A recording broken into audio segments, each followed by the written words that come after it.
Good morning my dear students. आज की इस क्लास में बेटा हम लोगों को क्लास 12th केमिस्ट्री में एरोमेटिक केमिस्ट्री के 10 मोस्ट इंपॉर्टेंट क्वेश्चंस को देखना है।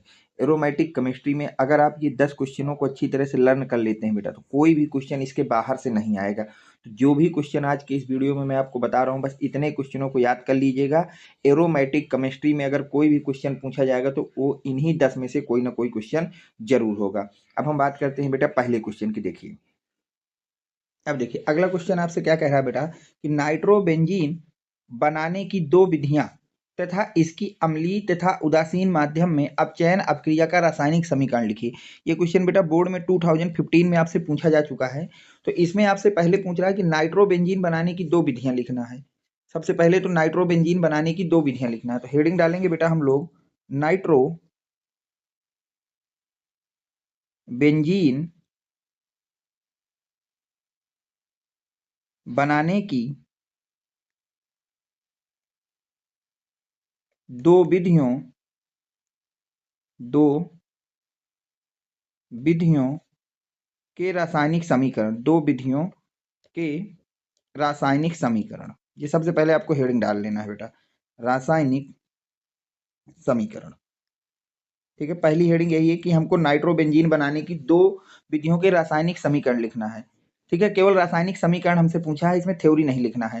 ठीक, तो हम बात करते हैं बेटा दो विधियां कौन कौन सी हैं। तो सबसे पहली हेडिंग हम पढ़ेंगे बेटा बेंजीन के नाइट्रीकरण के द्वारा। सबसे पहली हेडिंग डालेंगे हम लोग बेंजीन के नाइट्रीकरण के द्वारा, बेंजीन के नाइट्रीकरण के द्वारा। तो हमको सबसे पहले नाइट्रोबेंजीन बनाने की पहली विधि होती है कि बेंजीन का आप लोग नाइट्रीकरण करा दीजिए। क्या करा दीजिए बेटा? नाइट्रीकरण। अब ये कैसे होता है? हम लेते हैं बेटा बेंजीन को, ध्यान देखिए बेटा इस रिएक्शन को, और बेंजीन की रिएक्शन हम लोग करा देते हैं बेटा सांद्र नाइट्रिक अम्ल, सांद्र नाइट्रिक अम्ल तथा सांद्र सल्फ्यूरिक अम्ल के मिश्रण के साथ, जिसमें सांद्र नाइट्रिक अम्ल रिएक्शन में जाता है और सांद्र सल्फ्यूरिक अम्ल की उपस्थिति में जब आप ये रिएक्शन कराते हैं तो यहाँ से आपको नाइट्रोबेंजीन मिल जाती है बेटा। क्या मिल जाती है? नाइट्रोबेंजीन। यहाँ पर आपको नाइट्रोबेंजीन मिल जाएगी। तो यहाँ पे हो गया NO2 और यहाँ पे हो गया आपका H2O। अब ये रिएक्शन होती कैसी उसकी बात कर लेता हूँ आपसे। देखिए जो नाइट्रिक अम्ल है उसको हम लिख सकते हैं HONO2 में, ऐसे लिखा जा सकता है।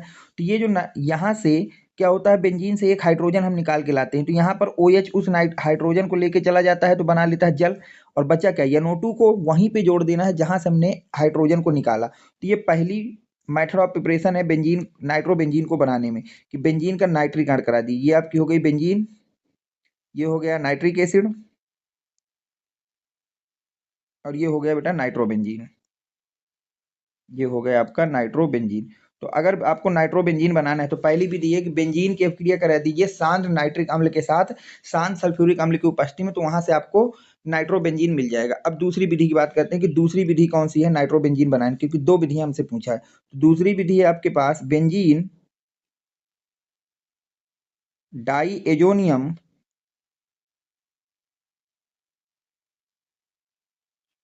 क्लोराइड के द्वारा,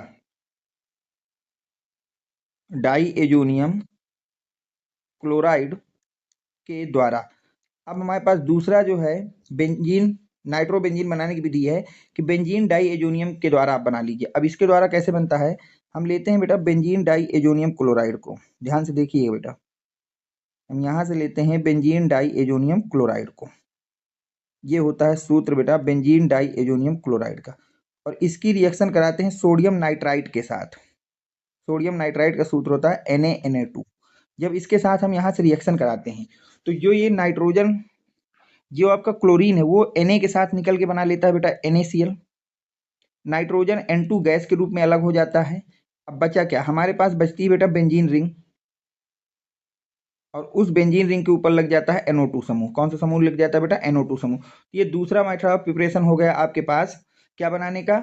नाइट्रोबेंजीन बनाने का। तो हमने बेंजीन डाइएजोनियम क्लोराइड को लिया, जिसको हम शॉर्ट में बेटा BDC भी बोलते हैं। क्या बोलते हैं बेटा? BDC। और इसकी रिएक्शन करा दिया सोडियम नाइट्राइट के साथ। किसके साथ करा दी बेटा? सोडियम नाइट्राइट के साथ करा दी। जब कराई तो यहां से बन गया नाइट्रोबेंजीन, यहां से बन गया बेटा नाइट्रो बेंजीन साथ में सोडियम क्लोराइड, साथ में बन गया बेटा सोडियम क्लोराइड और नाइट्रोजन गैस, और साथ में क्या बन गई बेटा नाइट्रोजन गैस।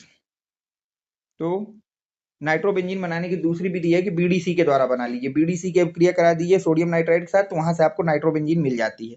अब देखिए और क्या इसमें पूछा था, तो ये हो गया नाइट्रोबेंजीन बनाने की दो विधियां हो गई। अब आगे वो कह रहा है कि इसकी अम्लीय तथा उदासीन माध्यम में अपचयन अपक्रियाओं को लिखना है, अम्लीय तथा उदासीन माध्यम में। तो देखिए अब हम लिखेंगे बेटा नाइट्रोबेंजीन का, नाइट्रोबेंजीन का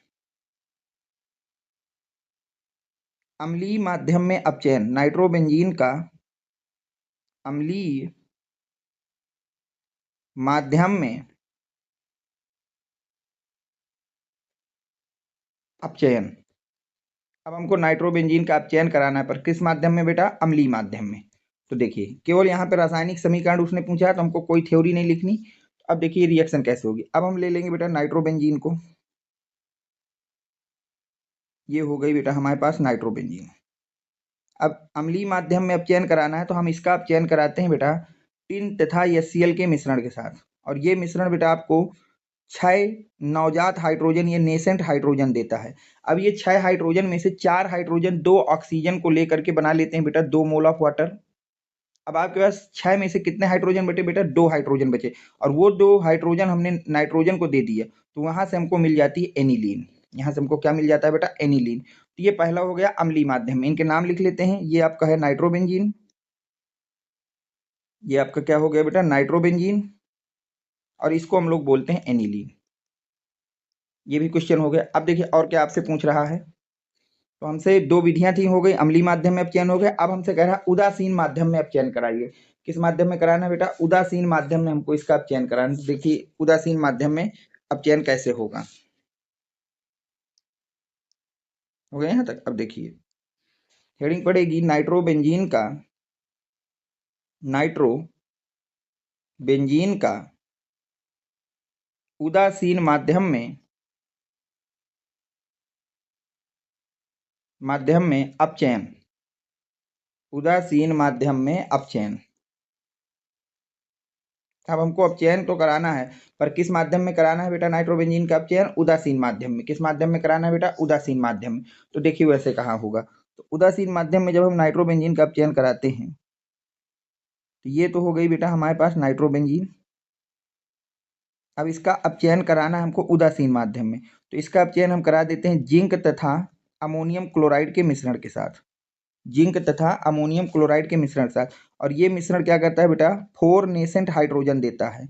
अब ये 4 नेसेंट हाइड्रोजन में से 2 हाइड्रोजन एक ऑक्सीजन को लेके बना लेंगे वाटर। अब हमारे पास बचे 2 हाइड्रोजन।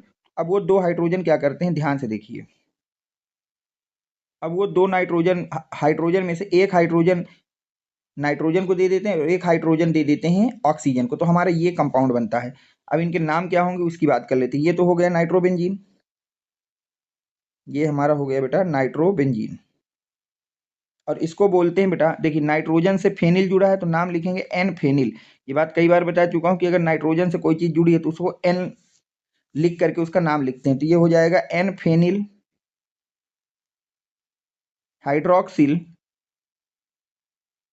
एमीन, इसका पूरा नाम हो जाएगा एन फेनिल हाइड्रोक्सिल एमीन। ये आपकी रिएक्शन हो गई। और तो इसमें कुछ पूछा नहीं था। हमसे दो विधियां हो गई अम्लीय माध्यम और उदासीन माध्यम में अपचयन। तो देखिए इस क्वेश्चन को हमने इस तरह से करेंगे, तो अगर अम्लीय माध्यम में अपचयन हो तो ये एनिलीन बनता है, और अगर उदासीन माध्यम में आप अपचयन कराएंगे तो वहां से बनेगा एन फेनिल हाइड्रोक्सिल एमीन। क्या बनेगा बेटा एन फेनिल हाइड्रोक्सिल एमीन। अब देखिए बेटा अगला क्वेश्चन आपसे क्या कह रहा है कि डाई एजोनियम लवण से क्लोरोबेंजीन तथा क्लोरोबेंजीन से एनिलीन किस प्रकार प्राप्त करोगे, केवल रासायनिक समीकरण लिखिए। ये क्वेश्चन आपसे बेटा 2020 में बोर्ड में पूछा जा चुका है और काफी इंपॉर्टेंट क्वेश्चन है। अब देखिए क्वेश्चन में आपसे कह क्या रहा है, पहली बात तो हमसे रासायनिक समीकरण पूछा तो हमको थ्योरी नहीं लिखना। सबसे पहले वो कह रहा है कि डाई एजोनियम लवण से क्लोरोबेंजीन आप कैसे बनाएंगे। तो देखिए हेडिंग पड़ेगी बेटा die azonium, die azonium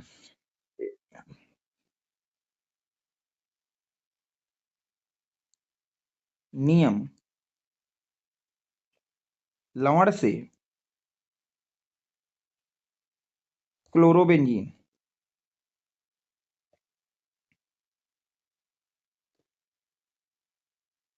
benzene, यही आपसे पूछा जा रहा है कि डाई एजोनियम लवण से आप क्लोरोबेंजीन कैसे बनाएंगे, उसका रासायनिक समीकरण लिखिए। तो देखिए, अगर हमको डाई एजोनियम लवण की बात की जाए तो बीडीसी को ही हम लोग बेटा डाई एजोनियम लवण बोलते हैं। तो बीडीसी का सूत्र तो ये होता है,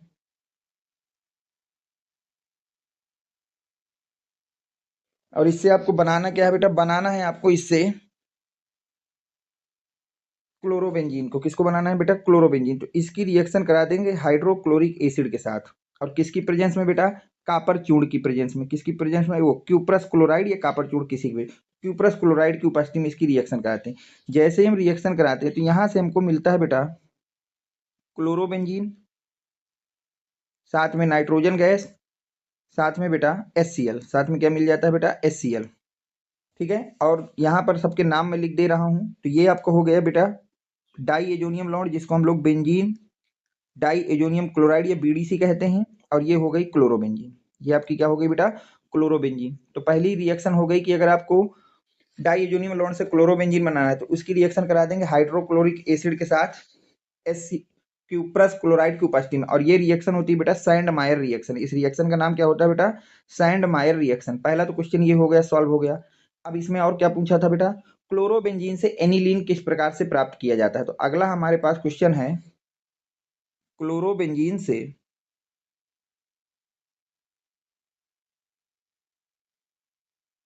क्लोरोबेंजीन से एनिलीन। तो देखिए, क्लोरोबेंजीन से एनिलीन आप कैसे बनाएंगे, हम अब उसकी बात कर लेते हैं। तो ध्यान से देखिए बेटा, सबसे पहले हम ले लिए क्लोरोबेंजीन, ये हो गई बेटा आपके पास क्लोरोबेंजीन। अब इसकी रिएक्शन हम कराते हैं अमोनिया के साथ। किसके साथ बेटा, अमोनिया तथा क्यूप्रस ऑक्साइड के मिश्रण की उपस्थिति में। जब इस मिश्रण के साथ हम रिएक्शन कराते हैं तो यहाँ से क्या होता है बेटा, कि हमको ये बात पता है कि जो हमारी अमोनिया है ये एक एच। अब देखिए यहाँ से, अब आपको पता है कि अमोनिया क्या करती है बेटा, एक हाइड्रोजन या तो निकाल सकती है या तो ग्रहण कर सकती है। तो यहाँ से हमने क्लोरोबेंजीन के 2 मोल ले लिए और अमोनिया के 2 मोल ले लिए। तो अमोनिया को मैंने तोड़ दिया बेटा NH2 और H2 में, H में। तो 2 NH2 मिलेंगे और 2 H मिलेंगे। वो 2 H इस O के साथ रिएक्शन करके बना दिया जल। ध्यान से देखते जाइएगा। तो 2 मोल आपके ये फेनिल बनेगा, और इसमें हमने लगा दिया दोनों NH2 खत्म हो गए। अब Cl हमारे पास बचे हैं 2 और Cu बचे हैं 2, तो वो आपस में कंबाइन करके बना देंगे क्यूप्रस क्लोराइड। क्या बना देंगे बेटा, क्यूप्रस क्लोराइड। तो यहाँ से ये रिएक्शन कंप्लीट हो गई। तो इसका नाम होता है बेटा क्लोरोबेंजीन, क्लोरोबेंजीन। इसको बोलते हैं क्यूप्रस ऑक्साइड। ये आपकी यहां से बन गई एनिलीन, और यहां से आ गया क्यूप्रस क्लोराइड। ये आपकी रिएक्शन होती है। इस रिएक्शन को याद रख कर लीजिएगा बेटा। ठीक है, तो उम्मीद करता हूँ कि ये क्वेश्चन समझ में आ गए हो। बस इसमें यही चीजें आपसे पूछी थी। सबसे पहले आपसे कहा था कि डाइजोनियम लवण को क्लोरोबेंजीन में बदल दीजिए, तो मैंने ये रिएक्शन करा दी सैंडमायर। फिर उसने कहा कि क्लोरोबेंजीन को एनिलीन में बदल। अब देखिए अगला क्वेश्चन आपसे क्या कह रहा है बेटा, वो कह रहा है बेटा कि नाइट्रोबेंजीन की NO2 समूह की एक रासायनिक अपक्रिया लिखिए। ये क्वेश्चन बेटा 2016 में आपसे बोर्ड में पूछा जा चुका है कि नाइट्रोबेंजीन के NO2 समूह की एक रासायनिक अपक्रिया लिखना है। तो इसमें कोई दिक्कत ही नहीं बेटा। नाइट्रोबेंजीन क्या होता है, ये होता है, अब वो रिएक्शन लिखना है जिसमें NO2 के साथ रिएक्शन हो रही हो। तो इसका हम करा देते हैं अपचयन। क्या करा देते हैं बेटा, अपचयन। किसकी उपस्थिति में, टिन और HCl के मिश्रण की उपस्थिति में। तो वहां से आपको 6 हाइड्रोजन मिलते हैं, और ये जो 6 हाइड्रोजन मिलते हैं इनमें से 4 हाइड्रोजन 2 ऑक्सीजन को लेकर के 2 मोल वाटर बना लेते हैं, और साथ में बचे 2 हाइड्रोजन, वो हाइड्रोजन NO2 की जगह O2 की जगह लग के क्या बना लेते हैं, एनिलीन। तो ये रिएक्शन हो गई। तो याद रखना बेटा, नाइट्रोबेंजीन की NO2 समूह के कारण होने वाली अगर एक रासायनिक अपक्रिया आपको लिखनी हो तो ये रिएक्शन आपको लिख देनी थी। और इनके नाम देख लो, इसको हम कहते हैं नाइट्रोबेंजीन, इसका नाम है नाइट्रोबेंजीन। ये आपकी बन गई एनिलीन। क्या बन गई बेटा, एनिलीन। ठीक है यहाँ तक। अब देखिए, इसी बात को मैंने यहाँ पे लिख दिया है कि जब हम नाइट्रोबेंजीन का अपचयन टिन तथा HCl मिश्रण के साथ कराते हैं तो हमें वहां से क्या मिलती है, एनिलीन। और ये आपकी रिएक्शन हो गई। यहां तक आपको कोई डाउट नहीं होना चाहिए मेरे हिसाब से। तो ठीक है, अब हम चलते हैं बेटा नेक्स्ट क्वेश्चन में। देखिए नेक्स्ट क्वेश्चन क्या कह रहा है। अब देखिए बेटा आपसे क्वेश्चन क्या कह रहा है कि नाइट्रोबेंजीन के विद्युत अपघटनी अपचयन अम्लीय माध्यम और क्षारीय माध्यम दोनों से प्राप्त होने वाली उत्पाद बताइए तथा रासायनिक समीकरण दीजिए। अब आपसे ये कह रहा है बेटा कि जब हम नाइट्रोबेंजीन का विद्युत अपघटन कराते हैं, नाइट्रोबेंजीन का क्या कराते हैं बेटा, विद्युत अपघटन कब कराते हैं, अम्लीय माध्यम तथा क्षारीय माध्यम, तो दोनों माध्यमों में प्राप्त होने वाले उत्पादों को बताना है कि वहां से आपको क्या मिलेगा और उनके रासायनिक समीकरण देना है। तो देखिए हेडिंग पड़ेगी बेटा नाइट्रोबेंजीन का अम्लीय माध्यम में विद्युत अपघटन, नाइट्रोबेंजीन का अम्लीय माध्यम में विद्युत अपघटन। तो देखिए जब हम नाइट्रोबेंजीन का विद्युत अपघटन दुर्बल अम्लीय माध्यम में कराते हैं, किस माध्यम में कराते हैं बेटा, दुर्बल अम्लीय माध्यम में कराते हैं, तो हमें वहां से क्या मिलती है बेटा, एनिलीन प्राप्त होती है। इस बात को याद रखना, वहां से हमको क्या प्राप्त होती है बेटा, एनिलीन प्राप्त होती है। एनिलीन कैसी मिलेगी, नाइट्रोबेंजीन को लिया हमने दुर्बल अम्लीय माध्यम यानी कि हमने तनु अम्ल ले लिया H2SO4। जब हम इसकी अब विद्युत अपघटन कराते हैं तो वहां से 6 हाइड्रोजन आपको मिलते हैं। इन 6 में से 4 हाइड्रोजन तो ऑक्सीजन को लेकर के जल बना लेते हैं और 2 हाइड्रोजन ऑक्सीजन की जगह लग के क्या बना लेते हैं, एनिलीन। ठीक है, आगे देखिए दूसरा केस, जब हम नाइट्रोबेंजीन का विद्युत अपघटन, जब हम किसका बेटा, नाइट्रोबेंजीन का विद्युत अपघटन प्रबल अम्लीय माध्यम में कराते हैं, किसमें कराते हैं बेटा, प्रबल अम्लीय माध्यम में कराते हैं, तो हमें एन फेनिल हाइड्रोक्सिल एमीन प्राप्त होती है। तो वहां से हमको क्या प्राप्त होता है बेटा, एन फेनिल हाइड्रोक्सिल एमीन प्राप्त होता है, जो पुनर्विन्यास करके पैरा एमिनो फिनॉल बना लेता है, जो कि आपस में बेटा क्या करता है, पुनर्विन्यास कर लेता है, जो कि आपस में क्या कर लेता है बेटा, पुनर्विन्यास, और पुनर्विन्यास करके जो आपके पास एन फेनिल हाइड्रोक्सिल एमिनो किस में बदल जाता है, पैरा एमिनो फिनॉल में बदल जाता है। इसको याद रखना, most most most important reaction है बेटा ये वाली, इस बात को याद रखना। अब देखिए हम लोग इसकी रिएक्शन को समझते हैं कि रिएक्शन कैसे होगी। तो देखिए ये हमारी नाइट्रोबेंजीन है, अब हम लोग इसका विद्युत अपघटन करा रहे हैं प्रबल अम्ल की उपस्थिति में, यानी कि सांद्र H2SO4 की उपस्थिति में। तो यहाँ से 4 हाइड्रोजन आते हैं, जिनमें से 4 में से 2 हाइड्रोजन तो ऑक्सीजन के साथ निकल जाते हैं जल बना के, 2 हाइड्रोजन तो ऑक्सीजन के साथ चले गए क्या बना के बेटा, जल बना के। अब हमारे पास बचे कितने हाइड्रोजन, 2 हाइड्रोजन बटे, तो यहाँ पर N और ऑक्सीजन जो होता है इनके बीच में बॉन्ड होता है बेटा कुछ ऐसा double bond, N double bond O। तो इसमें से हम बॉन्ड को सिंगल में कन्वर्ट कर देते हैं NO में। अब हाइड्रोजन है 2, तो एक हाइड्रोजन इसको दे दिया और एक हाइड्रोजन इसको दे दिया। जब आप ऐसा करते हैं तो यहाँ से एक यौगिक मिलता है जिसका नाम होता है बेटा एन फेनिल हाइड्रोक्सिल एमीन। क्या नाम होता है बेटा, एन फेनिल हाइड्रोक्सिल एमीन, इसका नाम होता है बेटा एन फेनिल हाइड्रोक्सिल एमीन। इस यौगिक का क्या नाम होता है बेटा, एन फेनिल हाइड्रोक्सिल एमीन। अब ये आपस में पुनर्विन्यास करता है। पुनर्विन्यास कैसे करता है बेटा, कि पैरा पोजीशन से एक हाइड्रोजन परमाणु निकलता है और वो हाइड्रोजन परमाणु चला जाता है किसके पास, NH के पास, तो NH हो जाता है NH2 में, और ये जो OH है ये आके कहाँ जुड़ जाता है बेटा, पैरा पोजीशन पे जुड़ जाता है और यहाँ से बनता है पैरा एमिनो अम्ल। तो ये दोनों रिएक्शनों को याद रखना है बेटा कि अगर हमने नाइट्रोबेंजीन का अम्लीय माध्यम में विद्युत अपघटन करा रहे हैं तो अगर दुर्बल अम्लीय माध्यम है तो वहां से एनिलीन बनेगी, और प्रबल अम्लीय माध्यम है तो वहां से बनेगा पैरा एमिनो फिनॉल। ठीक है, और क्या इसमें पूछा है, क्षारीय माध्यम में अब आपको बताना है, किस माध्यम में बताना है बेटा, क्षारीय माध्यम में। तो देखिए क्षारीय माध्यम में क्या है कि जब हम नाइट्रोबेंजीन का विद्युत अपघटन प्रबल क्षारीय माध्यम में कराते हैं, कब कराते हैं बेटा, क्षारीय माध्यम में कराते हैं, तो हमें वहां से हाइड्राजोबेंजीन प्राप्त होती है। तो वहां से हमको क्या मिलता है बेटा, हाइड्राजोबेंजीन प्राप्त होती है, जो आपस में पुनर्विन्यास करके बेंजीडीन में बदल जाती है। किसमें बदल जाती है बेटा, बेंजीडीन में बदल जाती है। तो ये आपका हो गया बेटा नाइट्रोबेंजीन। अब ये नाइट्रोबेंजीन का हम लोग अब विद्युत अपघटन कराते हैं NaOH की उपस्थिति में, तो यहाँ से हमारे पास 10 हाइड्रोजन आते हैं बेटा। कितने हाइड्रोजन आते हैं, 10 हाइड्रोजन। ये 10 हाइड्रोजन क्या करते हैं आपका बेटा, जो आपकी फेनिल है तो उनमें से 8 हाइड्रोजन क्या करते हैं भाई, यहाँ से हमको 2 मोल नाइट्रोबेंजीन लेना है, तो ऑक्सीजन हो गए 4, तो 4 ऑक्सीजन को 8 हाइड्रोजन लेके यहाँ से बना देते हैं बेटा 4 मोल वाटर। अब हमारे पास हाइड्रोजन बचे बेटा 2, हाइड्रोजन कितने बचे हैं भैया, 2। अब वो दोनों हाइड्रोजन क्या करते हैं, जो नाइट्रोजन है N, भाई जब और निकल जाएंगे दोनों तो N यहाँ पर बचेगा, और इसी तरह से एक रिंग आपके पास यहाँ पे रहेगी, ध्यान से समझते चलिएगा। अब उस रिंग में एक N यहाँ पे रहेगा। अब यच हमारे पास 2 हैं, तो एक यच यहाँ जोड़ दिया, एक यच यहाँ जोड़ दिया, और इन दोनों रिंगों को आपस में जोड़ दिया, तो यहाँ से कंपाउंड बनता है हाइड्रा एजोबेंजीन। कंपाउंड क्या बनता है बेटा, हाइड्रा एजोबेंजीन, जो कि आपस में पुनर्विन्यास कर लेता है। क्या कर लेता है बेटा, पुनर्विन्यास करता है, और पुनर्विन्यास करके वो किस में बदल जाता है, बेंजीडीन में बदल जाता है। किस में बदल जाता है बेटा, बेंजीडीन में बदल जाता है। तो ये भी मोस्ट इंपॉर्टेंट रिएक्शन है, इसको लर्न रखना है। ठीक है, अब देखिए अगला क्वेश्चन आपसे क्या कह रहा है उसकी बात कर लेते हैं। अब ये क्वेश्चन कह रहा है बेटा नाइट्रोबेंजीन बनाने की दो विधियां लिखिए। नाइट्रोबेंजीन बनाने की दो विधियां आपसे पूछ रहा है कि नाइट्रोबेंजीन बनाने की दो विधियां कौन कौन सी है। तो देखिए इसका आंसर क्या लिखेंगे। तो हमको पता है कि अगर नाइट्रोबेंजीन बनाना है तो उसकी दो विधियां जो हमको आना चाहिए, एक तो होता है बेंजीन के द्वारा, किसके द्वारा बेटा, बेंजीन के द्वारा, और एक है आपके पास बीडीसी, बेंजीन डाइएजोनियम क्लोराइड के द्वारा। अगर हम बेंजीन के द्वारा बात करें तो यहाँ पे नाइट्रीकरण कराना है, यहाँ पे क्या कराना है बेटा, नाइट्रीकरण। जैसे ही नाइट्रीकरण कराएंगे नाइट्रोबेंजीन। और बीडीसी की अगर बात करें तो यहाँ रिएक्शन कराना है सोडियम नाइट्राइट के साथ। किसके साथ कराना है बेटा, सोडियम नाइट्राइट के साथ। तो इन दोनों रिएक्शनों से आपके नाइट्रोबेंजीन बन जाता है। तो हम बात करते हैं इन दोनों विधियों की। तो देखिए पहली है नाइट्रोबेंजीन बनाने की दो विधियां बेंजीन के नाइट्रीकरण के द्वारा। तो जब हम बेंजीन की अपक्रिया शांत नाइट्रिक अम्ल के साथ शांत सल्फ्यूरिक अम्ल की उपस्थिति में कराते हैं तो हमें वहां से क्या मिलता है बेटा, नाइट्रोबेंजीन प्राप्त हो जाता है। तो वहां से आपको बेटा क्या मिल जाता है, नाइट्रोबेंजीन। इस बात को याद रखना कि जब आप बेंजीन की अपक्रिया शांत नाइट्रिक अम्ल के साथ शांत सल्फ्यूरिक अम्ल की उपस्थिति में कराते हैं तो वहां से क्या मिलती है, नाइट्रोबेंजीन। तो ये हो गई बेंजीन, ये हो गया नाइट्रिक अम्ल, शांत सल्फ्यूरिक अम्ल की उपस्थिति हो गई। और ये बात मैं आपको कई बार बता चुका हूं कि इस मिश्रण का मतलब होता है बेटा NO2 को जोड़ना है। किसको जोड़ना है, NO2 को। तो मैंने बेंजीन में NO2 जोड़ दिया। अब अगर बेंजीन में NO2 जोड़ा तो यहाँ से एक हाइड्रोजन निकलेगा। वो हाइड्रोजन, क्योंकि जो नाइट्रिक अम्ल होता है वो टूटता है OH माइनस NO2 में, तो NO2 वहां चल गया, बचा क्या, OH, और इस H ने मिलकर क्या बना दिया, जल। तो ये पहली रिएक्शन हो गई नाइट्रोबेंजीन की। अब दूसरी विधि देखिए कौन सी है।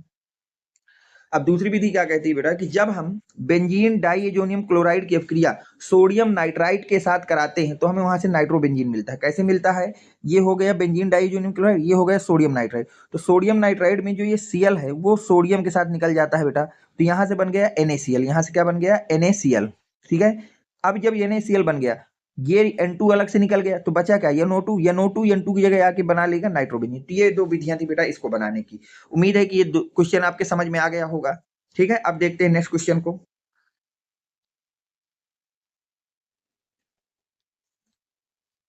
अब देखिए बेटा ये क्वेश्चन आपसे क्या कह रहा है कि एनिलीन तथा नाइट्रोबेंजीन दोनों फ्रीडल क्राफ्ट अपक्रिया नहीं देते हैं, क्यों। ये क्वेश्चन 2023 में बोर्ड में पूछा गया था बेटा, और इस साल के बोर्ड एग्जाम के लिए भी मोस्ट इंपॉर्टेंट क्वेश्चनों की कैटेगरी में मैंने डाल रखा है कि एनिलीन और जो नाइट्रोबेंजीन होते हैं ये दोनों के दोनों फ्रीडल क्राफ्ट अपक्रिया क्यों नहीं देते, इसको हमको समझाना है। तो देखिए इसको हम लोग कैसे एक्सप्लेन करेंगे बेटा। सबसे पहले हम बात करते हैं एनिलीन की। तो एनिलीन लुईस क्षार होता है। पहली बात याद रखना कि एनिलीन किसकी तरह काम करता है बेटा, लुईस क्षार की तरह काम करता है। फ्रीडल क्राफ्ट अपक्रिया में प्रयुक्त उत्प्रेरक निर्जल एल्युमिनियम क्लोराइड, क्योंकि जब हम फ्रीडल क्राफ्ट अपक्रिया कराते हैं तो वहां पे एक उत्प्रेरक लेते हैं निर्जल एल्युमिनियम क्लोराइड। ये किसकी तरह काम करता है बेटा, लुईस अम्ल की तरह काम करता है। और एनिलीन लुईस क्षार है, तो लुईस क्षार तथा लुईस अम्ल आपस में क्रिया करके एक लवण बना लेते हैं। आपस में क्रिया करके क्या बना लेते हैं बेटा, एक लवण। लवण में उपस्थित जो नाइट्रोजन परमाणु होता है उस पर धनावेश आ जाता है। लवण में उपस्थित जो नाइट्रोजन परमाणु होता है उसके ऊपर क्या आता है बेटा, धनावेश आ जाता है, जिसके कारण लवण की जो शक्तिशाली निष्क्रिय कारक समूह के रूप में कार्य करने लगता है। जो लवण है वो एक तरह से निष्क्रिय, मतलब जो क्रिया ही नहीं करना चाहता उसकी तरह व्यवहार करने लगता है, जिसके कारण बेंजीन वलय पर होने वाली इलेक्ट्रॉन स्नेही प्रतिस्थापन अपक्रिया नहीं होती, क्योंकि वो निष्क्रिय कर देता है बेंजीन वलय को। नाइट्रोजन के ऊपर जो धनावेश आता है वो उसको क्या करता है, बेंजीन रिंग को निष्क्रिय कर देता है, जिसके कारण बेंजीन वलय पे जो इलेक्ट्रॉन स्नेही प्रतिस्थापन अपक्रिया होनी चाहिए थी वो नहीं हो पाती है। यही कारण है कि एनिलीन फ्रीडल क्राफ्ट अपक्रिया नहीं देता है। तो पहला रीजन हो गया एनिलीन का। दूसरा हमसे पूछा गया है बेटा नाइट्रोबेंजीन का। दूसरा हमसे क्या पूछा गया बेटा, नाइट्रोबेंजीन का। तो देखिए नाइट्रो समूह एक अत्यंत प्रबल इलेक्ट्रॉन आकर्षक समूह होता है। नाइट्रो समूह जो होता है एक प्रबल इलेक्ट्रॉन आकर्षक समूह होता है। इस बात को याद रखना, कैसा समूह होता है बेटा, प्रबल इलेक्ट्रॉन आकर्षक समूह होता है, जिसके कारण NO2 समूह बेंजीन वलय पर इलेक्ट्रॉन घनत्व को कम कर देता है। ये इलेक्ट्रॉन आकर्षी होता है, तो जो बेंजीन रिंग के इलेक्ट्रॉन होते हैं ये इसको अपनी तरफ खींच लेता है, जिसके कारण बेंजीन वलय पर इलेक्ट्रॉन घनत्व की कमी आ जाती है। चूंकि फ्रीडल क्राफ्ट अपक्रिया एक प्रकार की इलेक्ट्रॉन स्नेही प्रतिस्थापन अपक्रिया होती है, इसलिए इलेक्ट्रॉन की कमी वाले बेंजीन वलय पे नाइट्रोजन स्नेही हमला नहीं करता है। अब उसमें इलेक्ट्रॉन भाई बेंजीन वलय पे कम हो गए, जिसके कारण जो इलेक्ट्रॉन स्नेही है वो हमला बेंजीन के ऊपर नहीं करता है। यही कारण है कि नाइट्रोबेंजीन फ्रीडल क्राफ्ट अपक्रिया नहीं देता है। भाई देखो ये आपकी हो गई भैया नाइट्रोबेंजीन, ध्यान समझिएगा। अब नाइट्रोबेंजीन जो होता है बेटा ये इलेक्ट्रॉन आकर्षी प्रवृत्ति का होता है, तो इलेक्ट्रॉनों को अपनी तरफ खींचता है, और जब इलेक्ट्रॉन को अपनी तरफ खींचता है तो बेंजीन में इलेक्ट्रॉनों की कमी हो जाती है। और अगर इलेक्ट्रॉनों की कमी हो गई यानी कि ये काम करने लगता है भिखारी का। अब कोई भिखारी दूसरे भिखारी के पास क्यों जाएगा, उसको तो एक बड़ा आदमी चाहिए जिसके पास इलेक्ट्रॉन हो। तो यही कारण है कि फिडेल क्राफ्ट अपक्रिया नाइट्रोबेंजीन भी नहीं दे पाता है। तो ये क्वेश्चन का बेटा प्रॉपर आंसर है। अब देखिए बेटा, अगला क्वेश्चन आपसे क्या कह रहा है कि क्लोरोबेंजीन का क्लोरीन परमाणु के क्लोरोबेंजीन का क्लोरीन परमाणु एथिल क्लोराइड के क्लोरीन परमाणु से कम क्रियाशील है क्यों? अब ये कह रहा है कि जो आपका क्लोरोबेंजीन होता है बेटा, क्लोरोबेंजीन किसको कहते हैं हम लोग? क्लोरोबेंजीन बेटा बोलते हैं हम लोग इस ग्रुप को, इसको कहते हैं क्लोरोबेंजीन। और हमारे पास क्या है, क्लोरोबेंजीन का क्लोरीन परमाणु तथा एथिल क्लोराइड। तो एथिल क्लोराइड ये होता है बेटा। तो बोला गया है कि इन दोनों में ही आप ध्यान से देखें तो हमारे पास क्या है बेटा, क्लोरीन परमाणु है, लेकिन ये वाला जो क्लोरीन परमाणु है ये कम क्रियाशील है। ये बेटा क्या है, कम क्रियाशील है। ये क्या है, कम क्रियाशील है। किसकी तुलना में बेटा, एथिल क्लोराइड के क्लोरीन की तुलना में। इसकी तुलना में ये वाला क्लोरीन जो है कम क्रियाशील है। ऐसा क्यों? ये क्वेश्चन 2015 में आपसे बोर्ड एग्जाम में पूछा जा चुका है और इस साल के बोर्ड एग्जाम के लिए भी मोस्ट इंपॉर्टेंट क्वेश्चन की कैटेगरी में इसको रखा गया है। तो देखिए इसका रीजन क्या है पहले हम लोग बात कर लेते हैं, फिर मैं इसके बाद आपको पूरा प्रॉपर आंसर कैसे कॉपी में लिखना वो भी सिखा दूंगा। यहां पर जो हमारा पास एथिल क्लोराइड है, इसको और मैं सही से लिख दूं, एथिल क्लोराइड होता है CH3 CH2 Cl।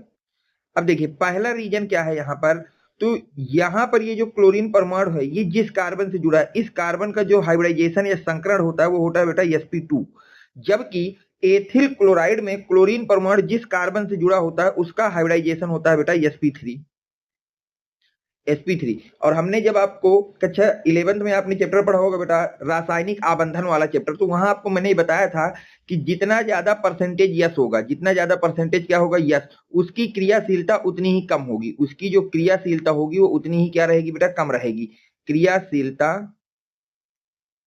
उतनी ही क्या रहेगी बेटा, कम रहेगी। सही है। अब देखो यहां पर अगर हम बात करें तो एक यस है, दो पी है, यानी कि 3। तो यस के हिस्से में कितना परसेंट आ गया बेटा, 33.3% आ रहा है। यहां पर एक यस है, 3 पी है, मतलब टोटल 4 लोग हैं। 4 लोगों के बीच में जब 100 को बांटोगे तो यस के हिस्से में कितना आएगा, 25%। तो परसेंटेज यस जितना ज्यादा, परसेंटेज यस जितना ज्यादा, क्रियाशीलता उतनी ही क्या रहेगी बेटा, कम। क्रियाशीलता उतनी ही क्या रहेगी, कम रहेगी। क्रियाशीलता उतनी ही कम। तो यहाँ पर परसेंटेज यस आपका 33.3 है, इसलिए इसकी क्रियाशीलता कम है, क्योंकि यहाँ पर परसेंटेज यस कितना, 25%। दूसरा रीजन क्या होता है कि यहाँ पर ये जो क्लोरीन परमाणु है बेटा, कौन सा परमाणु है बेटा, क्लोरीन परमाणु। ठीक है। अब यहाँ पर जो क्लोरीन परमाणु, तो ध्यान से देखिएगा ये वाला,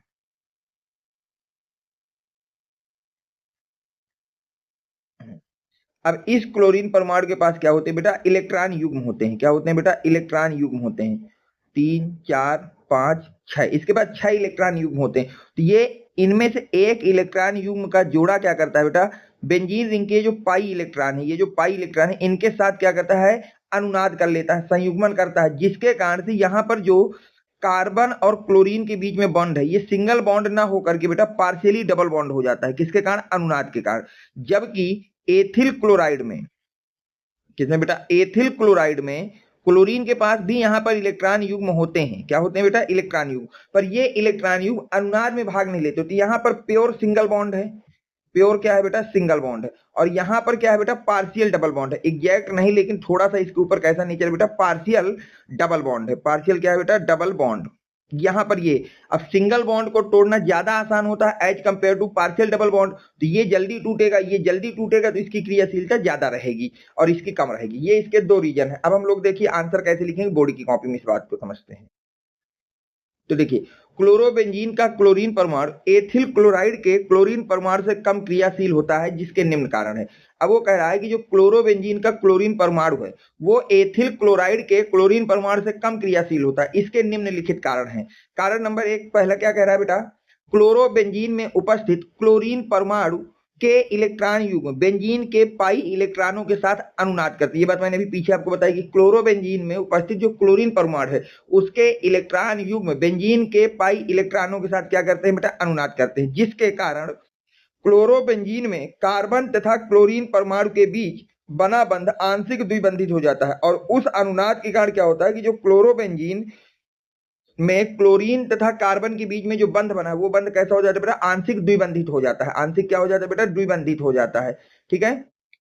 हो जाता है, जिसके कारण क्लोरोबेंजीन में कार्बन तथा क्लोरीन के बीच बना बंध आसानी से टूट जाता है। जिसके कारण क्लोरोबेंजीन में कार्बन और क्लोरीन के बीच में जो बना बंध होता है वो आसानी से नहीं टूटता है। आसानी से क्या नहीं करता बेटा? नहीं टूटता है। यही कारण है कि क्लोरोबेंजीन में उपस्थित क्लोरीन परमाणु यही कारण है कि क्लोरोबेंजीन में उपस्थित क्लोरीन परमाणु एथिल क्लोराइड के क्लोरीन परमाणु की तुलना में कम क्रियाशील होता है। ये इसकी बेटा अनुनादी संरचना है, इनको आपको बना लेना है। ये क्या है बेटा? इनकी अनुनादी संरचना है, इनको बना लीजिएगा। ठीक है, अब अनुनादी संरचनाएं होती कैसी मैं अलग से आपको बना के दिखा देता हूं। यहां तक हो गया। अब देखो इसको मैं संरचना आपको बना के एक बार दिखा देता हूं। अनुनाद करते कैसे, ध्यान से देखिए बेटा। ये हमारी हो गई क्लोरोबेंजीन, ये हमारा हो गई क्लोरोबेंजीन। अब क्लोरीन के पास 6 इलेक्ट्रॉन युग्म होते हैं, तो मैं यहाँ पे 6 इलेक्ट्रॉन युग्म करना दे, 1 2 3 4 5 6। अब ध्यान दें, अनुनाद होता कब है? देखिए, अनुनाद होने की कंडीशन है बेटा कि इलेक्ट्रॉन युग्म हो। अगर इलेक्ट्रॉन युग्म नहीं तो प्लस चार्ज हो, प्लस चार्ज नहीं तो माइनस चार्ज हो, फिर सिंगल बॉन्ड बना हो। फिर क्या बना हो बेटा? Single bond. और फिर आपका डबल बॉन्ड बना हो। फिर क्या बना हो? Double bond. तो ऐसी कंडीशन पे आपका अनुनाद होता है। ये तो कंडीशन हो गई बेटा किसकी? अनुनाद की। ये कंडीशन है अनुनाद की। यहां तक आपको कोई डाउट नहीं होगी। अनुनाद कब होगा? जब इलेक्ट्रॉन युग्म हो, सिंगल बॉन्ड हो, डबल बॉन्ड हो, या फिर प्लस चार्ज हो, सिंगल बॉन्ड हो, डबल बॉन्ड हो, या फिर माइनस चार्ज हो, सिंगल बॉन्ड हो, डबल बॉन्ड हो। तब इन कंडीशन में आपका अनुनाद होता है। इन कंडीशनों में आपका क्या होता है बेटा? अनुनाद होता है। यहां तक आपको कोई डाउट नहीं होना चाहिए। अब देखो यहां पर अनुनाद होगा कि नहीं। ये इलेक्ट्रॉन युग्म है, सिंगल बॉन्ड है, डबल बॉन्ड है, तो अनुनाद होना है। अब अनुनाद में करना क्या है ये भी मैं बता देता हूँ। ये वाली जो चीजें हैं इनको 2 कदम आगे लाना है। इनको 2 कदम आगे लिख देना। बिल्कुल शॉर्ट ट्रिक बता रहा हूं तो सीख लीजिएगा। इसको 2 कदम आगे रखिएगा और डबल बॉन्ड को 1 कदम पीछे रखिएगा। इसको कहां रखना है? 1 कदम पीछे। ध्यान से देखिएगा, मैं आपको सब सिखा दे रहा हूं। ठीक, अब देखो जब हम पहली अनुनादी संरचना बनाएंगे तो सबसे पहले हमारे पास जो बेंजीन है उसको बना लीजिए। ध्यान से देखिएगा, मैं आपको बताता चल रहा हूं। इस बॉन्ड से कोई मतलब नहीं, इसको ऐसे ही बना दीजिए, इसको ऐसे ही बना दीजिए। अब देखिएगा, अब हमारे पास यहाँ पर क्लोरीन है तो यहाँ पे हमने क्लोरीन दे दिया। अब देखिए क्लोरीन के पास कितने इलेक्ट्रॉन थे? 6। तो 6 में से ये जो 2 इलेक्ट्रॉन है बेटा ये अनुनाद में जा रहे हैं इधर को, और ये वाले बॉन्ड को ऐसे बना देना है। इतना कर लिया आपने। अब मैंने आपको क्या सिखाया कि इलेक्ट्रॉनों को, लोन पेयर को 2 कदम आगे, तो यहां से चलेंगे तो 1 कदम यहाँ पर, 1 कदम यहाँ पर, तो अब इलेक्ट्रॉन आपके आ गए यहाँ पर। और डबल बॉन्ड को 1 कदम पीछे। ये डबल बॉन्ड को जब पीछे खींचोगे तो कहां पे पहुंच जाएगा बेटा? यहाँ पर। सॉरी, डबल बॉन्ड यहाँ पे पहुंच जाएगा। ठीक है यहाँ तक। अब क्लोरीन के पास कितने बचे बेटा? अब आपके पास बचे 4 इलेक्ट्रॉन। भाई 6 थे तो 2 तो चले गए अनुनाद में, तो बचे कितने? 4। और साथ में यहाँ पे प्लस चार्ज आ गया क्योंकि इलेक्ट्रॉन युग्म को इसने दिया है। यहाँ तक हो गया। अब देखिए फिर से लोन पेयर है, सिंगल है, डबल है, तो फिर से अनुनाद हो जाएगा। तो ये वाले इलेक्ट्रॉन जाएंगे यहाँ पर और ये वाला इलेक्ट्रॉन आ जाएंगे यहाँ पर। अब देखिए हम बनाएंगे कैसे, हमको कैसे बनाना है। तो हमको क्या करना है बेटा? पहले तो बेंजीन अपनी बना देना है। ये बन गई। यहाँ पर डबल बॉन्ड है तो वो डबल बॉन्ड हमने फिर से बना दिया। क्लोरीन था, क्लोरीन को बना दिया। अब देखिए ये वाला डबल बॉन्ड 1 कदम पीछे खींचोगे तो यहाँ पर आ जाएगा। ये वाले लोन पेयर आपके यहाँ पर आ जाएंगे बेटा, और ये वाला बॉन्ड अपनी जगह रहेगा। ठीक है। अब यहाँ पर हमारे पास 4 इलेक्ट्रॉन थे तो मैं यहाँ पर भी अपने 4 इलेक्ट्रॉन कर दूंगा, और साथ में प्लस चार्ज था, प्लस चार्ज लगा दिया। यहां तक आपको कोई डाउट नहीं होना चाहिए। फिर से देखिए लोन पेयर है, सिंगल है, डबल है, तो फिर अनुनाद हो जाएगा। तो ये वाले बॉन्ड यहाँ चले जाएंगे और ये वाले बॉन्ड बेटा यहाँ तक। और ये काम हमें तब तक करना होता है जब तक हम वहीं पर ना पहुंच जाए जहां से हम चले थे। तो फिर से हमने बना दी बेटा बेंजीन रिंग।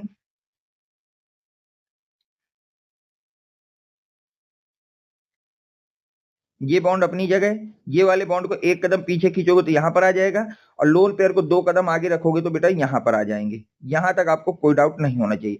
यहाँ पर डबल बॉन्ड जैसे हैं उनको वैसे ही बना देंगे।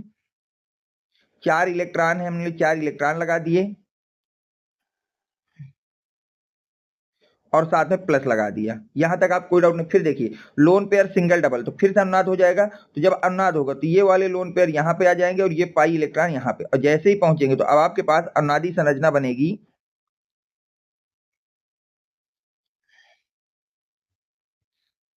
ये अपनी जगह, ये वाला बॉन्ड अपनी जगह, और वो वाला बॉन्ड यहाँ पे आ जाएगा। अब यहाँ पर क्लोरीन के बीच में सिंगल बॉन्ड हो जाएगा। अब उसके पास 6 इलेक्ट्रॉन थे, 6 इलेक्ट्रॉन फिर से आ गए, तो अब हमारा प्लस चार्ज भी हट जाएगा। तो ये होती है बेटा क्लोरोबेंजीन की अनुनादी संरचनाएं। अब अगली बात याद रखना कि जो अनुनादी संरचनाएं होती है बेटा, उनके बीच में आपको इस तरह का एरो लगाना पड़ता है। ये एरो बताता है कि अनुनादी संरचनाएं बनी है। ये एरो क्या बताता है बेटा कि अनुनादी संरचनाएं बनी है। यहां तक हो गया। अब देखिए, अब हमको ये पता चल रहा है कि यहाँ पर जो पाई बॉन्ड है ये किसी एक के ऊपर नहीं, ये पूरी तरह से मूव कर रहा है। तो इनका जब हम लोग रेजोनेंस हाइब्रिड बनाएंगे तो अब हमको कुछ ऐसा बनाना है। ध्यान से देखिए, ये चीजें अपनी जगह है, क्लोरीन अपनी जगह है, सही यहां तक। अब देखिए, अब ध्यान से आप देखें तो ये जो पाई इलेक्ट्रॉन है वो कुछ समय तक तो यहां पर था, कुछ समय यहां पर, और इस तरह से ये पाई इलेक्ट्रॉन पूरी रिंग में घूम रहा है, और यहां भी ये पाई इलेक्ट्रॉन पहुंच रहे हैं। तो ये पार्शियली डबल बॉन्डेड कैरेक्टर का हो जाता है। ये कैसा हो जाता है बेटा? पार्शियली डबल बॉन्डेड कैरेक्टर का हो जाता है, जिसके कारण इस बॉन्ड को तोड़ना हमारा क्या होता है, थोड़ा सा मुश्किल होता है। तो इसको बना लीजिएगा, स्क्रीनशॉट ले लीजिए आप लोग। ले लिया? ओके। अब देखिए, यही चीज हमने यहां पर बना दी थी। हाँ, ठीक। तो यही चीज हमने यहां बना रखी है, तो इसको आप पढ़ लिया। अब हम आगे चलते हैं।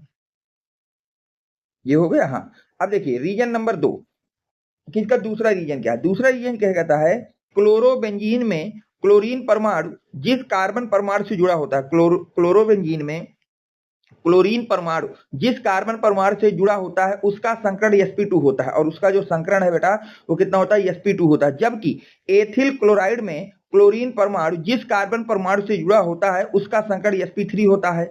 यही कारण है कि क्लोरोबेंजीन का क्लोरीन परमाणु एथिल क्लोराइड के क्लोरीन परमाणु की तुलना में कम क्रियाशील होता है। तो मैंने आपको बताया भी था संकरण वाला रीजन। तो यहाँ पर क्लोरोबेंजीन में क्लोरीन जिस कार्बन परमाणु जो उसका sp2 है, और यहाँ पर एथिल क्लोराइड में जिस कार्बन से क्लोरीन जुड़ा है उसका संकरण sp2 है, 3 है। उसका संकरण कितना बेटा? sp3। तो ये इसका प्रॉपर आंसर हो जाएगा। उम्मीद है कि यहां तक अब आपको कोई डाउट नहीं होगा। अब हम बात करते हैं बेटा क्वेश्चन नंबर 18 की, कि अगला क्वेश्चन आपसे क्या कह रहा है। देखिए, पढ़िए बेटा अगला क्वेश्चन।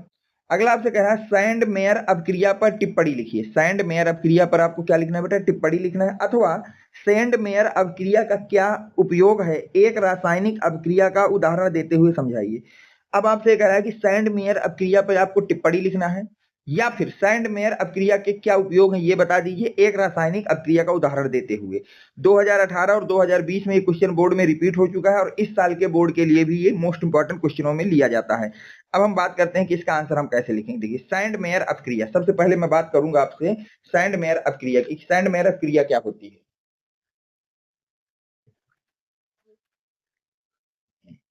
देखिए, जब हम बेंजीन डाई एजोनियम क्लोराइड जब हम बेंजीन डाई एजोनियम क्लोराइड की अभिक्रिया क्यूप्रस क्लोराइड की उपस्थिति में, किसकी उपस्थिति में बेटा? क्यूप्रस क्लोराइड की उपस्थिति में हाइड्रोक्लोरिक एसिड के साथ कराते हैं। जब हम बेंजीन डाई एजोनियम क्लोराइड की अभिक्रिया क्यूप्रस क्लोराइड की उपस्थिति में हाइड्रोक्लोरिक एसिड के साथ कराते हैं तो हमें क्लोरोबेंजीन प्राप्त होती है, तथा यह अभिक्रिया सैंड मेयर अभिक्रिया कहलाती है। तो इसको बोलते हैं बेटा हम लोग बीडीसी। ध्यान से देखिए, इसको बोलते हैं हम लोग बेंजीन डाइएजोनियम क्लोराइड, और शार्ट में इसको बोला जाता है बेटा बीडीसी। शार्ट में इसको हम लोग क्या बोलते हैं बेटा? बीडीसी। अब जब आप इसकी रिएक्शन कराते हैं HCl के साथ क्यूप्रस क्लोराइड की उपस्थिति में, तो क्या होता है बेटा कि यहां से N2 गैस निकलती है, ये वाले Cl को ये वाला H लेकर के निकल जाता है, ये Cl बन जाता है, और ये वाला क्लोरीन यहाँ पे जुड़ जाता है, तो बन गई क्लोरोबेंजीन नाइट्रोजन HCl। ठीक है, तो ये हो गया। अब हमसे पूछा गया था कि सैंड मेयर अभिक्रिया के उपयोग लिखिए। सैंड मेयर अभिक्रिया क्या लिखना है बेटा? उपयोग। तो देखिए, इस अभिक्रिया का उपयोग एरिल हैलाइड बनाने में किया जाता है। पहला बात याद रखना कि इस अभिक्रिया का उपयोग हम लोग कहाँ करते हैं बेटा? एरिल हैलाइड को बनाने में। किसको बनाने में बेटा? एरिल हैलाइड को बनाने में इस अभिक्रिया का उपयोग किया जाता है। इस अभिक्रिया का उपयोग साइक्लो यौगिक बनाने में किया जाता है, और साथ ही साथ हम इसका उपयोग कहाँ करते हैं? साइक्लो यौगिक को बनाने में। अगला क्या है बेटा? इस अभिक्रिया का उपयोग प्रयोगशाला में नए एरोमेटिक यौगिक बनाने में किया जाता है। अगली बात याद रखना कि इस अभिक्रिया का उपयोग हम लोग प्रयोगशाला में नए एरोमेटिक यौगिक बनाने में भी किया जाता है। तो ये 3 इसके उपयोग हो गए। अब हम चर्चा करते हैं बेटा क्वेश्चन नंबर 19 की, कि अगला क्वेश्चन आपसे कह रहा है, क्या कह रहा है? देखिए, पढ़िए ध्यान से। अब वो कह रहा है कि बुर्ज फिटिंग अभिक्रिया का वर्णन कीजिए। बुर्ज फिटिंग अभिक्रिया का वर्णन कीजिए, रासायनिक समीकरण भी लिखिए, तथा डाइक्लोरोमेथेन का उपयोग लिखिए। अब आपको क्या करना है बेटा? सबसे पहले आपको बुर्ज फिटिंग अपक्रिया का वर्णन करना है, साथ ही साथ उसका रासायनिक समीकरण लिखना है तथा डाइक्लोरोमेथेन के उपयोग लिखना है। ये 2022 में आपसे बोर्ड में पूछा गया है, तो देखिए इसको कैसे लिखेंगे। सबसे पहले हम बात करते हैं बुर्ज फिटिंग अपक्रिया की, कि बुर्ज फिटिंग अपक्रिया क्या होती है। तो देखिए क्या कह रहा है कि जब हम 1 मोल हाइलोबेंजीन तथा 1 मोल हाइलोएल्केन के मिश्रण की अपक्रिया, जब हम 1 मोल हाइलोबेंजीन तथा 1 मोल हाइलोएल्केन के मिश्रण की अपक्रिया शुष्क ईथर की उपस्थिति में, किसकी उपस्थिति में बेटा, शुष्क ईथर की उपस्थिति में सोडियम मेटल के साथ कराते हैं, किसके साथ कराते हैं बेटा, सोडियम मेटल के साथ कराते हैं, तो हमें एरिल एल्केन प्राप्त होता है तथा यह अपक्रिया बुर्ज फिटिंग अपक्रिया कहलाती है। तथा यह अपक्रिया क्या कहलाती है बेटा, बुर्ज फिटिंग अपक्रिया कहलाती है। ठीक है, एरिल एल्केन हमको प्राप्त हो जाता है। अब देखिए इसकी रिएक्शन कैसे हुई। ये हो गया बेटा हाइलोबेंजीन, ये हो गई सोडियम मेटल, ये हो गया हाइलोएल्केन। जब इसकी रिएक्शन आप ड्राई ईथर की प्रेजेंस में कराते हैं तो यहाँ से सोडियम क्या करता है बेटा, इन दोनों यक्षों को निकाल लेता है, इन दोनों यक्ष को निकाल के बना देगा NX, और जो R बचा है ये यक्ष की जगह बेंजीन में जुड़ जाएगा, तो इसका नाम होता है एरिल एल्केन। क्या नाम होता है बेटा, एरिल एल्केन। यहां तक आपको कोई डाउट नहीं होना चाहिए, समीकरण हो गया। और क्या लिखना था, डाइक्लोरोमेथेन का उपयोग लिखना है। तो देखिए इसका उपयोग हम लोग करते हैं बेटा पेंट वर्निश और कोटिंग्स को हटाने में। डाइक्लोरोमेथेन का उपयोग हम कहाँ करते हैं बेटा, पेंट में, वार्निंग में और कोटिंग्स को हटाने में। अगला प्रयोग होता है इसका रेजिन, फैट, तेल आदि को घोलने में, दवाइयों के निर्माण में, यौगिकों को शुद्ध करने में, कॉफी और चाय से कैफीन हटाने में हम लोग डाइक्लोरोमेथेन का उपयोग करते हैं। ठीक है, ये इसका आपका प्रॉपर आंसर हो गया। अब हम बात करते हैं बेटा क्वेश्चन नंबर 20 की, कि क्वेश्चन नंबर आपसे 20 क्या कह रहा है, अगला क्वेश्चन आपसे क्या कह रहा है उसकी बात कर लेते हैं। देखिए क्वेश्चन कह रहा है इलेक्ट्रॉन स्नेही प्रतिस्थापन अपक्रिया क्या है, एरिल हाइलाइड का उदाहरण देते हुए इसकी क्रियाशीलता को समझाइए। अब आपसे वो कह रहा है कि इलेक्ट्रॉन स्नेही प्रतिस्थापन अपक्रिया क्या है। सबसे पहले तो पूछ रहा है कि इलेक्ट्रॉन स्नेही प्रतिस्थापन अपक्रिया क्या है, फिर एरिल हाइलाइड का उदाहरण देते हुए, किसका बेटा, एरिल हाइलाइड का उदाहरण देते हुए इसकी क्रियाशीलता को आपको समझाना है। इसकी क्रियाशीलता को क्या करना है बेटा, समझाना है। ये क्वेश्चन 2019 में बोर्ड में पूछा जा चुका है, तो देखिए इसका आंसर हम कैसे लिखेंगे। इलेक्ट्रॉन स्नेही प्रतिस्थापन अपक्रिया, सबसे पहले तो यही पूछ रहा है क्या है, पूछ रहा है ना इलेक्ट्रॉन स्नेही प्रतिस्थापन अपक्रिया क्या है। तो देखिए इलेक्ट्रॉन स्नेही प्रतिस्थापन अपक्रिया, ऐसी अपक्रिया जिसमें कोई इलेक्ट्रॉन स्नेही किसी यौगिक के एक परमाणु या समूह को प्रतिस्थापित कर देता है, इलेक्ट्रॉन स्नेही प्रतिस्थापन अपक्रिया कहलाती है। इलेक्ट्रॉन स्नेही प्रतिस्थापन अपक्रिया क्या है बेटा, ऐसी अपक्रिया जिसमें कोई इलेक्ट्रॉन स्नेही किसी यौगिक के एक परमाणु या परमाणुओं के समूह को प्रतिस्थापित कर देता, तो उनको बोलते हैं इलेक्ट्रॉन स्नेही अपक्रिया। उदाहरण के लिए देखिए, मान लीजिए ये हमारा एरिल हैलाइड है, अब यहाँ पर कोई इलेक्ट्रोफाइल आया तो इस इलेक्ट्रोफाइल ने इस हाइड्रोजन परमाणु को रिप्लेस कर दिया, इस हाइड्रोजन परमाणु को क्या कर दिया, रिप्लेस कर दिया, और उसकी जगह स्वयं जुड़ गया, तो इसको बोलते हैं इलेक्ट्रॉन स्नेही प्रतिस्थापन अपक्रिया। अब हमको क्रिया विधि लिखनी है, तो देखिए एरिल हैलाइड की इलेक्ट्रॉन स्नेही प्रतिस्थापन अपक्रिया की क्रिया विधि। तो देखिए क्रिया विधि कैसे लिखेंगे।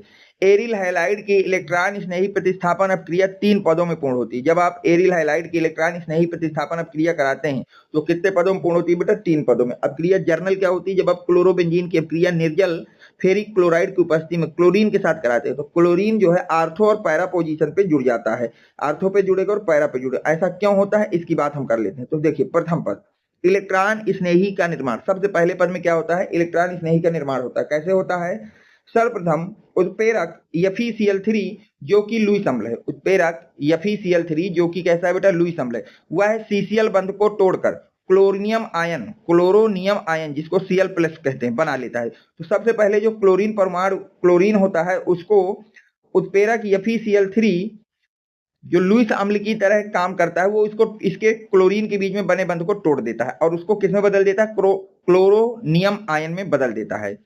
कैसे बदलेगा, कुछ इस तरह से, एक क्लोरीन को फेरिक क्लोराइड ग्रहण कर लेगा और एक क्लोरीन प्लस के साथ आ जाएगा। अब देखिए अब द्वितीय पद में क्या होता है बेटा, इस पद में होता है कार्ब धन आयन का निर्माण।